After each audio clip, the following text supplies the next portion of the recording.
Welcome to SB Nation FanPulse, a survey of fans across MLB. Each week, we send 30 polls to plugged-in fans from each team.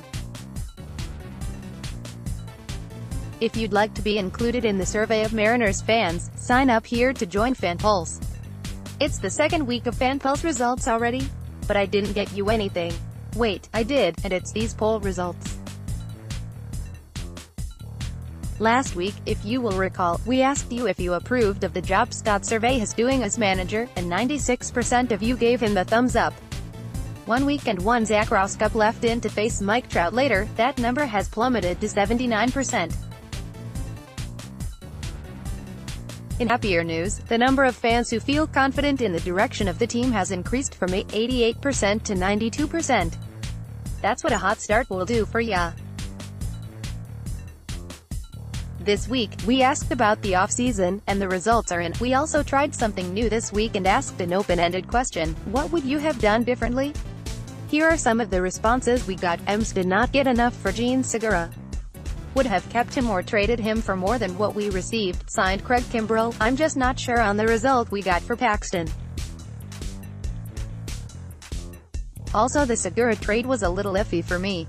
I'm not sold on the Jean Segura trade.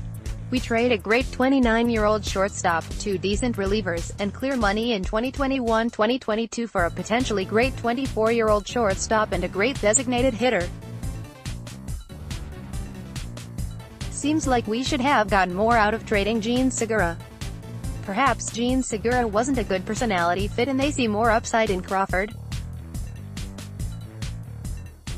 And the freed up money about half pays for Yusei Kikuchi. The trades and acquisitions were fine. Would have been nice to avoid off-field issues. Ideally I would have moved Bruce and/or Encarnacion, but realistically that wasn't an option.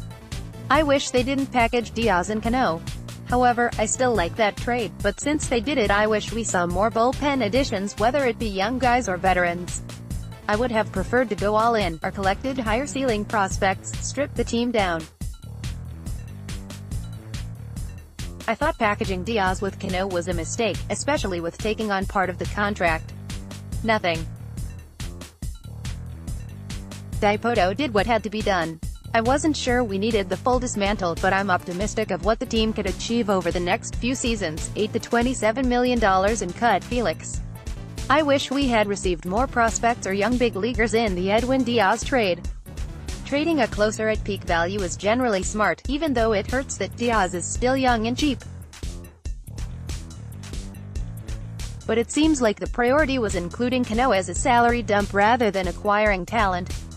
Diaz is the most coveted player at his position, and the best return we got was in a ball player.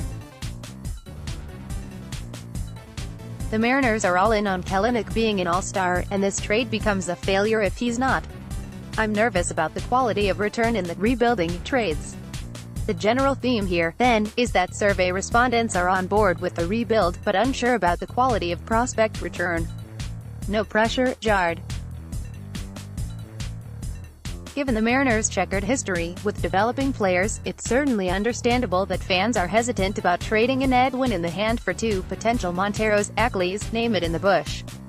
We'll certainly be keeping a close eye on the farm this year to see how these young players are performing. In the meantime, the big league club is playing surprisingly good baseball, which makes it easier to stress less about prospect returns and enjoy the fun baseball in front of our noses. If you'd like to be included in the next group of respondents, sign up for our FanPulse at the link above. You can read more about FanPulse here.